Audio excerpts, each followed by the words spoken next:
be and here. Just like what we're just talking about right before we started, like what were you just saying about the high school and your judging senior projects? Yeah, super inspiring, man. Yeah, so so next Friday I volunteered as to be a judge for the senior project. So at Maui High School. And so what it does is, or what it is the kids, they get to pick something that they're passionate about. I think that's what it is. And they do studies on it, and they do internships on it, on this, whatever this career path is that they want to take, or whatever it is that they're passionate about.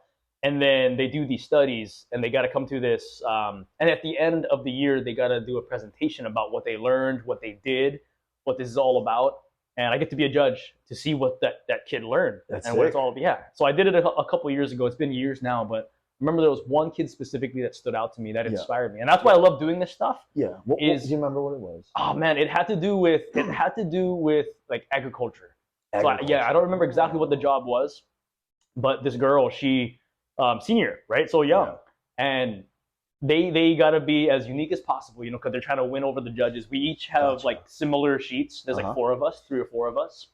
And I think we have all similar sheets, but obviously we all have different ways that we're perceiving what's being told to us. So we write our own comments, right? And so, but for me, I think I was the youngest one out of all those judges.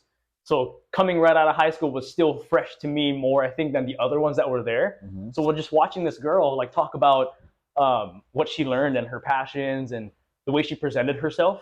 I was like, man, if I could have done that 10 years ago when I first got out of high school, like I can't even imagine where I would be right now, because it took me like 10, 12 years after high school to finally get it together, and then these kids, senior high school, seniors at Maui High right now, probably everywhere else too, but I mean Maui High specifically because that's where I judged that, but just seeing them and the way they speak, right? So I don't know if it's also the teachers who are training them on like speech, how to present, but this girl, you can tell everything was just flowing off her tongue. She was talking about, Mother Nature, the dirt, the soil, and she's like, this is what we do to preserve this and that. And I was like, oh my gosh, that's crazy, And it was very similar to what my girlfriend does. So I thought that was very interesting. But yeah, so I'm excited to be doing that again, see what these kids are up to, Oh shit! And that's next week Friday. Next week Friday. Wow. Yeah. There's 2 sessions that you can volunteer for, and I decided to go for both. Yeah. Dang. Yeah. I figure it's like the least I could do, is help them out. Yeah. Maui High Sabres. Baldwin. Oh yeah, that's right. Okay.